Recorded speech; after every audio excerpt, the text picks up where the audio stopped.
before we were recording.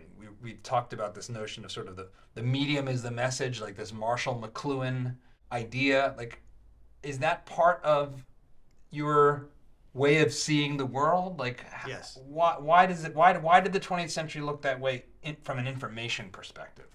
Right. I mean, essentially, the 20th century was an information parched era.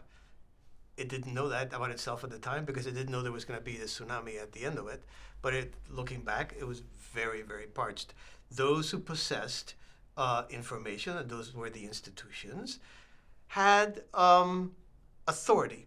And by authority, I mean when they spoke, when Walter Cronkite spoke, when the New York Times published a newspaper, people accepted that. You know, it's the New York Times. It's Walter Cronkite. Whether you kind of say, well, it's 100% true or not, where are your sources for anything other, right? The digital era is the opposite of parched information environment. It's flooded. You are bombarded with information. So basically everything about the structure of our institutions that gave them legitimacy and authority has been washed away. So the public is looking at these institutions instead of saying, oh yes, you're telling me X, Y, or Z, and okay, I have misgivings about what you said, but what do I know? You're saying, oh, look at all this other stuff. You're lying. You're liars, right? You're lying. And I think there's a kind of an immediate trigger from, you know, I don't agree to there must be liars, to they're corrupt, to their... And then, of course, the worst of the elites, and there's all kinds of elites, and our elite class at the moment is not the best that we have ever had, I think. But I mean, many of them are well-meaning and trying to do right by their lights. But unfortunately, it's people who get caught, you know, fondling women or worse. They get caught, you know, saying things that are outrageously condescending, you know, calling people deplorables, you know. Those are the ones that in the public's mind seem to define what being an elite is. If you were to put me to the torture, I would probably confess they're probably not that far off. I mean, maybe with the women, not so much. Those are, let's hope, a minority, okay?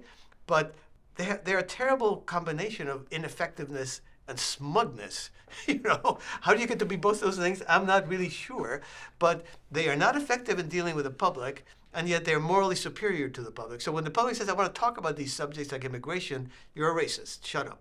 You know, it's not a conversation. It's a moral judgment, right?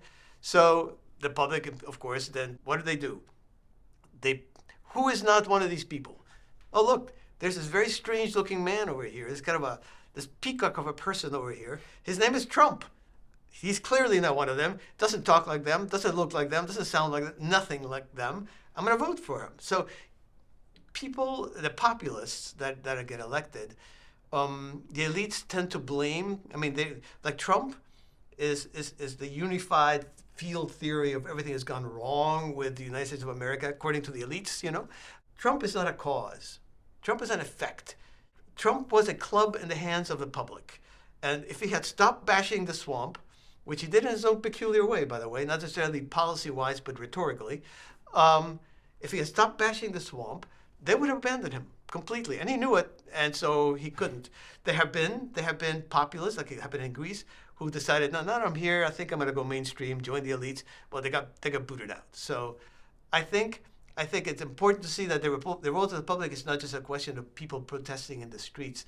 It often influences elections when a political leader can somehow embody the qualities that the public thinks are going to bash that establishment.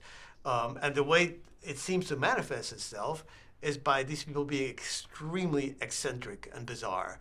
I mean, if you think Trump is an unusual personality, let's call him that, Jair Bolsonaro in Brazil. Yeah. I will say nothing about him. I said that he makes Trump look like an etiquette book, okay? I mean, that is one strange person, all right? They elected him not despite his strangeness, but because of it. Because by his strangeness, he signaled, I am now one of them. That's the way these Rodrigo Duterte in the Philippines, he goes around saying, when I was mayor of Manila, I went out at night in the street and shot drug dealers. Turns out to be a lie, by the way. So he's lying. So he didn't he's boasting falsely about committing murder. It got him elected, okay? It got him elected. Yeah, yeah. It's like the it can get so much weirder than Trump. Yes, And does get weirder than Trump. yes. I have such a strange relationship with Trump as a figure because I grew up in South Jersey in the Jersey Shore, and I actually waited tables at Trump Castle in my college years. So I would see him walking around, and he was kind of like a laughing stock in a way because we knew that vendors wouldn't show up without cash on delivery because he'd gone bankrupt so many Right. times.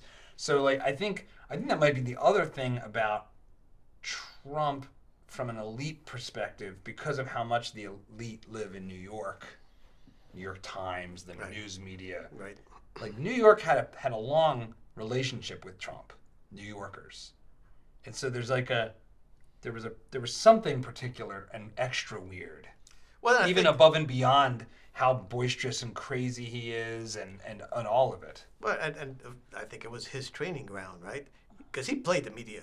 I mean, whatever else he was, he played the media. He learned to do that in New York. And if you read The Art of the Deal, as some of us have been forced to do, being analysts, he specifies it. He says it. He said you have to create controversy, or the media won't pay any attention. And he was talking about his New York years, and the big media being in New York. He knew he had to generate big controversy to get their attention.